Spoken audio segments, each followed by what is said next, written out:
नमस्कार दोस्तों, आपका सिद्धि विनायक के इस YouTube चैनल में एक बार फिर से स्वागत करता हूं। आज का अपना टॉपिक है सवाई जय सिंह। सवाई जय सिंह, पिछले वीडियो में अपने मिर्जा राजा जय सिंह की बात कर चुके हैं। तो देखिए सवाई जय सिंह, सवाई मिर्जा राज राजेश्वर श्री राजाधिराज जय सिंह द्वितीय 1699 से लेकर और 1743 तक इनका शासनकाल रहता है। अब देखिएगा, अपने इनको सवाई जय सिंह के नाम से जानते हैं, किंतु फिर भी सवाई के बाद में मिर्जा और मिर्जा के बाद में राज राजेश्वर श्री राजाधिराज, इनकी ये तीन उपाधियां थी। इनकी ये तीन उपाधियां थी। तो सवाई की उपाधि अपने पिछले वीडियो में भी डिस्कस कर चुके हैं, औरंगजेब द्वारा,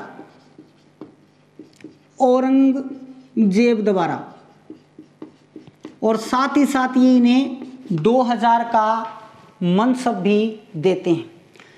अब देखिए दूसरी उपाधि मिर्जा की उपाधि। मिर्जा की उपाधि इन्हें जहांदारा देते हैं, जहांदारा, और साथ ही साथ जहांदारा जो है वो इन्हें 7000 का मनसब देते हैं। 7000 का मनसब है वो देते हैं। तीसरी राज राजेश्वर श्री राजाधिराज की उपाधि, वो इन्हें मोहम्मद शाह रंगीला देते हैं। मोहम्मद शाह रंगीला जाट दमन पर। तो सवाई की उपाधि औरंगजेब द्वारा, मिर्जा की उपाधि जहांदारा द्वारा, और राज राजेश्वर महाराजाधिराज की उपाधि मोहम्मद शाह रंगीला द्वारा। अब देखिएगा इंपॉर्टेंट बात सवाई जय सिंह के अंदर, ये राजस्थान के एकमात्र शासक हैं। राजस्थान के एकमात्र शासक हैं जो 7 मुगल बादशाहों के समकालीन हैं, जो 7 मुगल बादशाहों के समकालीन हैं। तो कहीं भी आपसे ऐसे नहीं पूछा जाएगा कि वो 7 मुगल बादशाह कौन कौन से थे, ठीक है। फिर भी औरंगजेब, जहांदारा, मोहम्मद शाह रंगीला, और आपको पता है औरंगजेब की मृत्यु के बाद बहादुर शाह वो चौथा, फिर रफीलुद्दौला, रफीलुद्दर्राज और फर्रुखसियार, ये 7 मुगल बादशाह थे। अब देखिएगा इन उपाधियों के बाद में जैसे ही सवाई जय सिंह का कार्यकाल स्टार्ट होता है, इनके कार्यकाल के कुछ ही प्रारंभिक वर्षों में, यानी कि 1707 के अंदर औरंगजेब की मृत्यु हो जाती है। और औरंगजेब की मृत्यु के ऊपर औरंगजेब के पुत्रों में 1707 में जजाऊ युद्ध होता है। जजाऊ युद्ध 1707 किस किस के बीच में होता है? जजाऊ युद्ध आजम और मुअज्जम, आजम और मुअज्जम के मध्य होता है। सवाई जय सिंह जो होते हैं ना, वो आजम का साथ देते हैं। सवाई जय सिंह आजम का साथ देते हैं।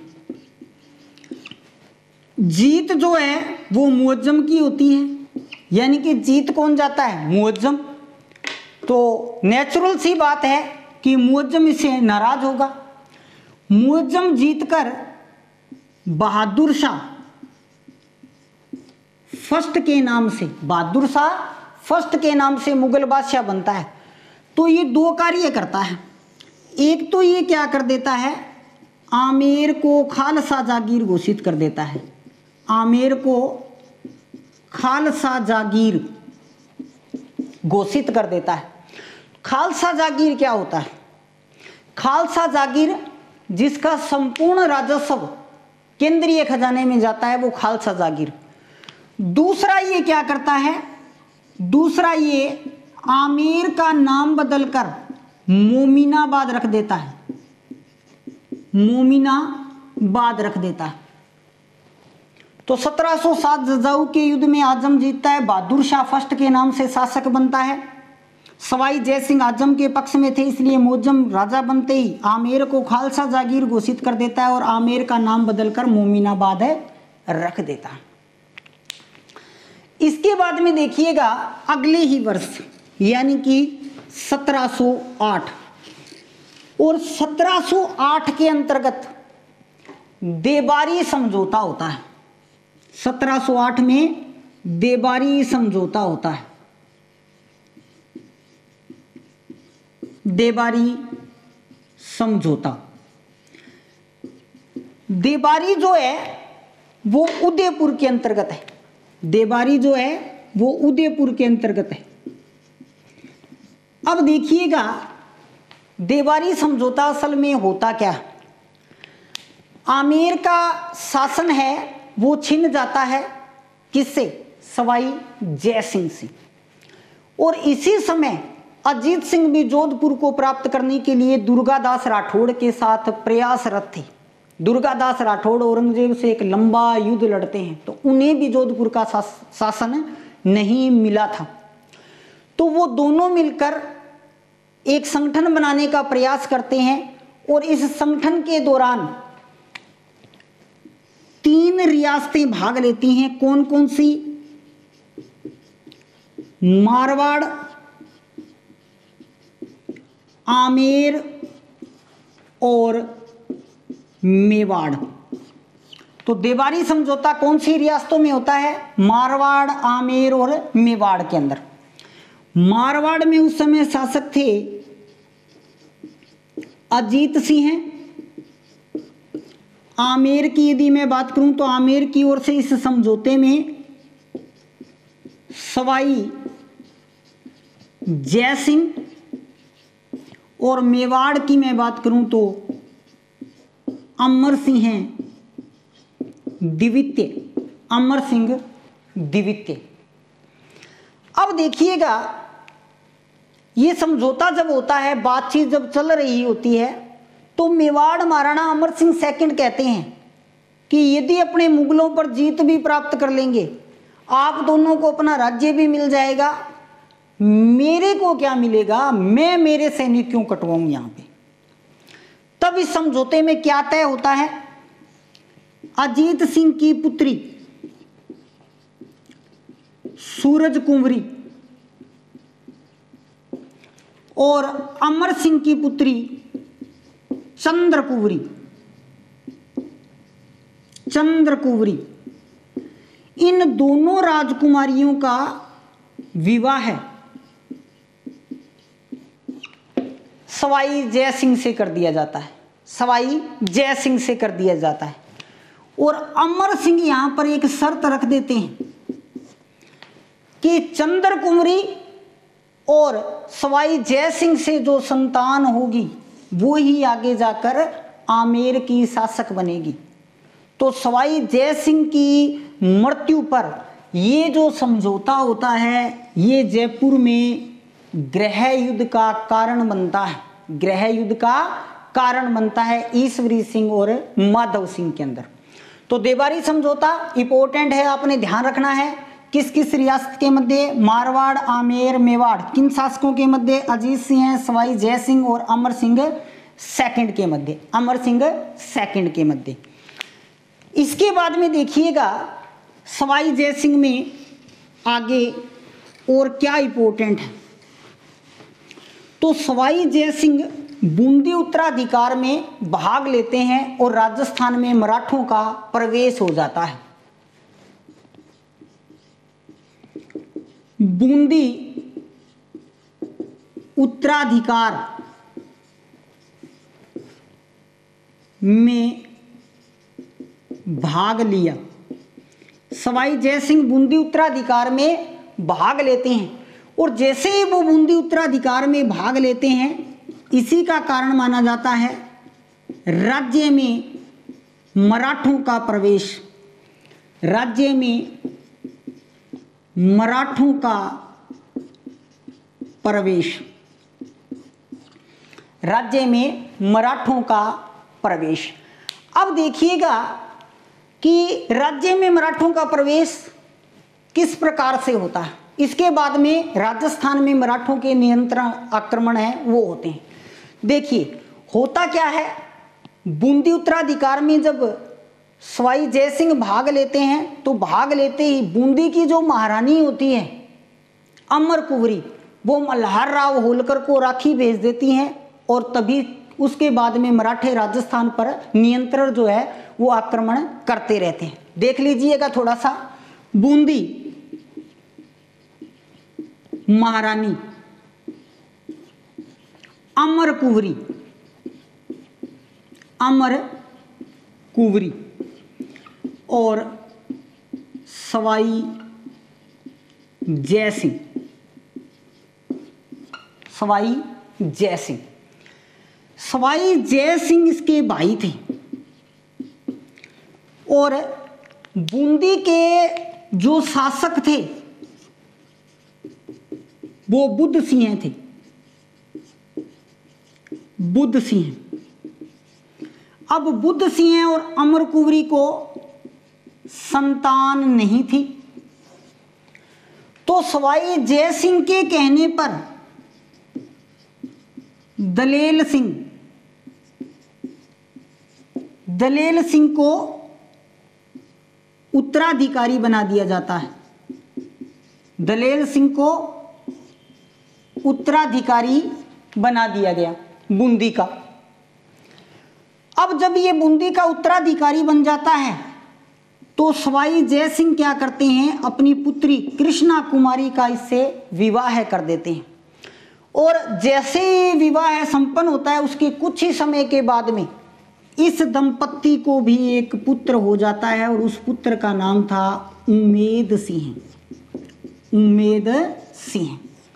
अब देखिएगा घटनाक्रम, पहले दलेल सिंह को उत्तराधिकारी घोषित कर दिया लेकिन अब इनके खुद का स्वयं का पुत्र हो गया, तो ये क्या करेंगे, उम्मेद सिंह को शासक बनाना चाहते हैं और सवाई जयसिंह अपने दामाद को शासक बनाना चाहते हैं। अब दोनों में जब जिद्दोजहद हुई और बात युद्ध के स्तर तक पहुंच गई तो उसके बाद में अमर कुंवरी क्या करती है, मराठा सरदार मल्हार राव होलकर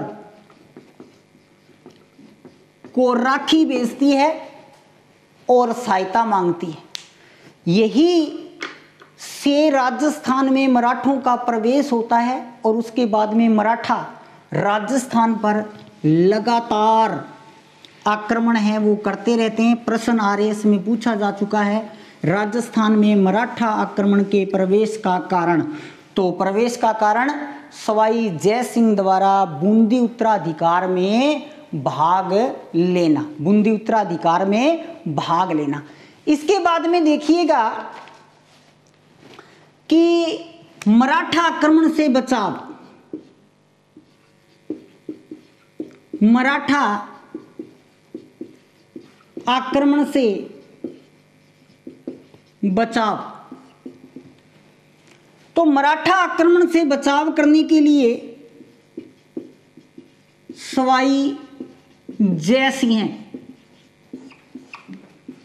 हुरडा सम्मेलन,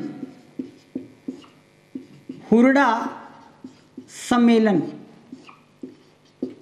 हुरडा सम्मेलन आयोजित करते हैं मराठा आक्रमण से बचाव के लिए। हुरडा स्थान कहां पे है, भीलवाड़ा में। कहां पे है, भीलवाड़ा में। अब देखिएगा इसके अंदर दो चीजें इंपॉर्टेंट रहती है, इसमें दो चीजें इंपॉर्टेंट रहती है। एक तो ये सम्मेलन हुआ कब, तो सम्मेलन कब हुआ, सीधी सी बात याद रखनी है, 17/7/1734 यानी कि 17 जुलाई 1734, 17 जुलाई 1734। अब देखिएगा हुरडा सम्मेलन में इंपॉर्टेंट बात, मोस्ट इंपॉर्टेंट बात क्या, कि अध्यक्ष चुना गया। हुरडा सम्मेलन का अध्यक्ष किसे चुना गया, तो हुरडा सम्मेलन का अध्यक्ष संग्राम सिंह द्वितीय को चुना गया, संग्राम सिंह द्वितीय मेवाड़ महाराणा को चुना गया। किंतु इस सम्मेलन के होने से पहले ही संग्राम सिंह की आकस्मिक मृत्यु हो जाती है। तो अध्यक्षता की किसने? अध्यक्षता की, ये इंपॉर्टेंट प्रश्न है। जगत सिंह द्वितीय। तो अध्यक्ष चुना गया संग्राम सिंह द्वितीय, अध्यक्षता की जगत सिंह द्वितीय, और दोनों के दोनों कौन थे?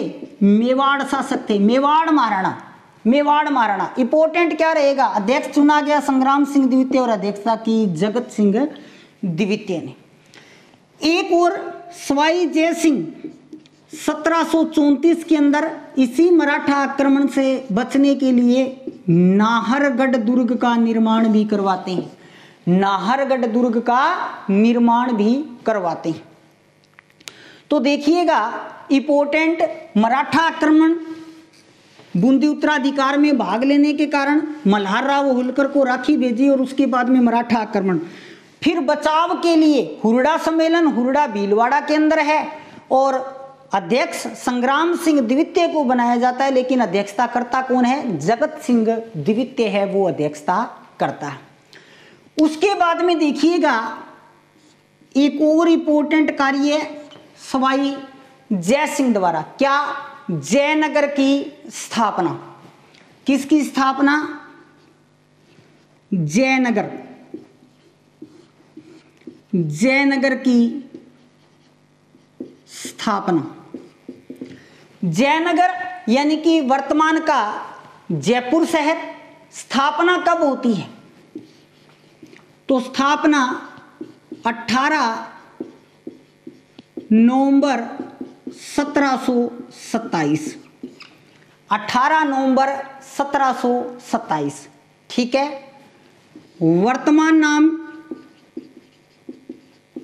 जयपुर, वर्तमान नाम जयपुर, ठीक है। जयनगर का वास्तुकार विद्यासागर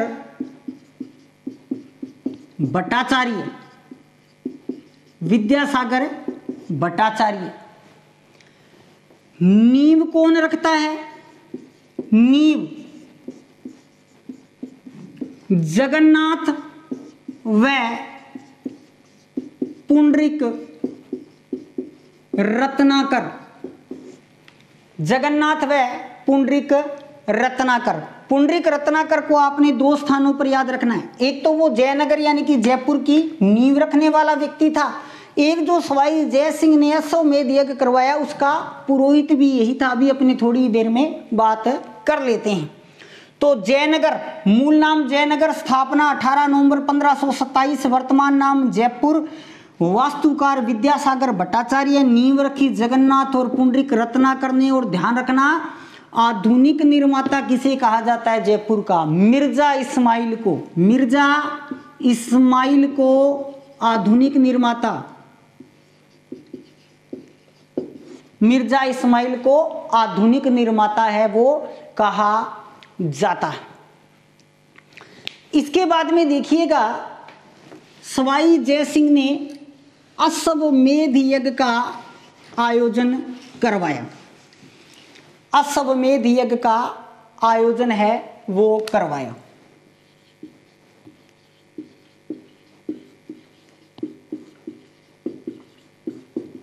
अश्वमेध यज्ञ का आयोजन करवाता है। आपने ध्यान रखना है, अश्वमेध जो यज्ञ है वो शासक चक्रवर्ती सम्राट बनने के लिए करवाता है। जैसे मान लीजिए कि पूरा क्षेत्र है, जैसे अपने भारत को ले लेते हैं, यहाँ पे पूरा क्षेत्र है भारत का, तो यहाँ कोई राज्य है उसके शासक ने अश्वमेध यज्ञ करवाया, एक घोड़ा छोड़ा जाता है। घोड़ा जिन जिन क्षेत्रों से बिना प्रतिरोध के गुजर जाता है उन राज्यों पर इस राज्य का अधिकार है वो माना जाएगा। प्रतिरोध कोई करेगा यानी कि उस घोड़े को किसी ने पकड़ लिया तो इस घोड़े के साथ जो 5-7 सैनिक रहते हैं वो यहाँ सूचना देंगे, फिर इन दोनों का युद्ध होगा। तो अश्वमेध जो यज्ञ है उसका जो प्रथम उदाहरण है वो अपने को रामायण में मिलता है। और रामायण में भगवान राम ने जब अश्वमेध यज्ञ करवाया था तो वाल्मीकि आश्रम में लव और कुश ने उसके घोड़े को पकड़ा था। तो ये जो सवाई जयसिंह द्वारा जो अश्वमेध यज्ञ करवाया गया ये अंतिम था,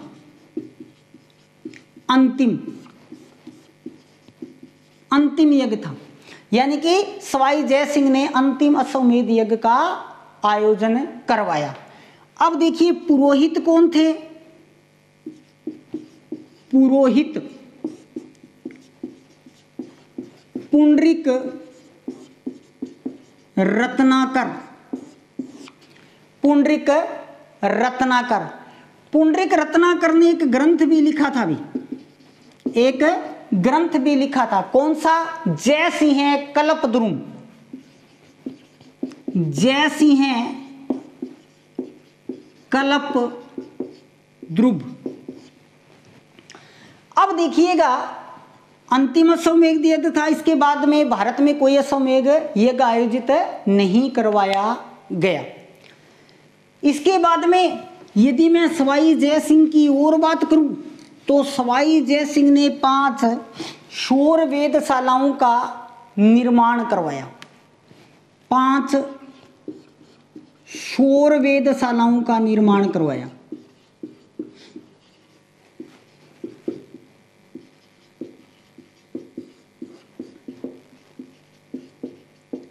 पांच शौर वेधशालाओं का निर्माण करवाया। कहां कहां कैसे कैसे, तो यहां ध्यान रखना है आपने, दिल्ली की जो थी वो पहली थी और जयपुर की जो थी अंतिम थी, और कोई क्रम नहीं है। तो दिल्ली फिर एक मथुरा में थी, फिर एक उज्जैन में थी,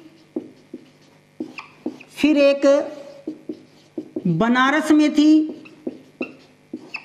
और लास्ट जो थी वो जयपुर में, लास्ट जो थी जयपुर में।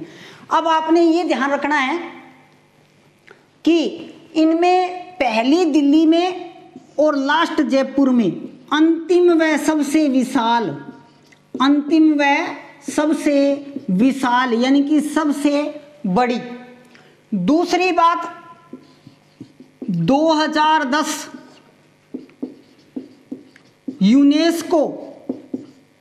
यूनेस्को ने इसे विश्व धरोहर सूची में सम्मिलित कर लिया है। और एक बात यहीं पर और बताना चाहूंगा, जयपुर शहर का परकोटा भी विश्व धरोहर सूची में सम्मिलित कर लिया गया है। अब देखिए इसी शौर वेधशाला के परिसर में 3 महत्वपूर्ण यंत्र लगे हुए हैं, 3 महत्वपूर्ण यंत्र लगे हुए हैं। पहला जो है वो राम यंत्र है, राम यंत्र है। राम यंत्र किसके लिए है? वायु परीक्षण के लिए। किसके लिए? वायु परीक्षण के लिए। दूसरा जो यंत्र है वो जयप्रकाश यंत्र है, जयप्रकाश यंत्र। और जयप्रकाश जो यंत्र है वो अक्षांशीय परीक्षण के लिए है, अक्षांशीय परीक्षण के लिए। और तीसरा जो यंत्र है वो सम्राट यंत्र है, सम्राट यंत्र। ये किसके लिए है? ये समय ज्ञान के लिए है। यहां विश्व की सबसे बड़ी घड़ी सूर्य घड़ी लगी हुई है। तो राम यंत्र वायु परीक्षण के लिए, जयप्रकाश यंत्र अक्षांशीय परीक्षण के लिए, और सम्राट यंत्र किसके लिए? समय ज्ञान के लिए। और विश्व की सबसे बड़ी घड़ी सूर्य घड़ी यहीं पर लगी हुई है। इसके बाद में यदि मैं बात करूं तो सवाई जयसिंह के ग्रंथ, यानी कि सवाई जयसिंह ने कौन कौन से ग्रंथ है वो लिखे। तो ग्रंथों में मैं बात करूं तो पहला ही ग्रंथ बहुत ही इंपॉर्टेंट, ग्रह और नक्षत्रों पर लिखा गया। कौन सा? जीज-ए मोहम्मद शाही, जीज-ए मोहम्मद शाही, बहुत ही इंपॉर्टेंट ग्रंथ था। दूसरा जो इनका ग्रंथ था सिद्धांत का स्तूप, सिद्धांत का स्तूप। तीसरा जो इनका ग्रंथ था वो सम्राट सिद्धांत, सम्राट सिद्धांत, सम्राट सिद्धांत, या इन्होंने एक यूलियट के रेखा गणित या गणित के ग्रंथ का अनुवाद भी किया था। और ये प्रश्न एचएम 2018 में आ चुका है कि किस शासक ने एक गणित ग्रंथ का अनुवाद किया, तो वो भी कौन होंगे, सवाई जयसिंह। 3 ग्रंथ उन्होंने लिखे और एक ग्रंथ का उन्होंने अनुवाद है वो किया। तो देखिएगा दोस्तों, सवाई जयसिंह बहुत ही इंपॉर्टेंट शासक है, आपने ध्यान रखना है। प्रारंभ से मैं थोड़ा सा 2 मिनट के अंदर रिपीट करना चाहूँ इसको, तो देखिएगा, ध्यान रखना। 7 मुगल बादशाहों के समकालीन सवाई की उपाधि जो है वो औरंगजेब ने, इंपॉर्टेंट आपने यही याद रखनी है। फिर जजाऊ के युद्ध में वो आजम का साथ लेते हैं, इसलिए आमेर को खालसा जागीर घोषित कर दी जाती है। उसके बाद में देबारी समझौता बड़ा इंपॉर्टेंट, जो बाद में जाकर जयपुर के लिए गृह युद्ध का कारण बना। उसके बाद में उसका बूंदी उत्तराधिकार में भाग लेना राजस्थान में मराठा आक्रमण का कारण बना। हुरडा सम्मेलन बहुत ही इंपॉर्टेंट, याद रखना है। संग्राम सिंह द्वितीय को अध्यक्ष बनाया गया और जगत सिंह द्वितीय ने अध्यक्षता की। उसके बाद में जयनगर की स्थापना, यानी कि वर्तमान जयपुर की स्थापना, उसकी अपने ने बात की थी।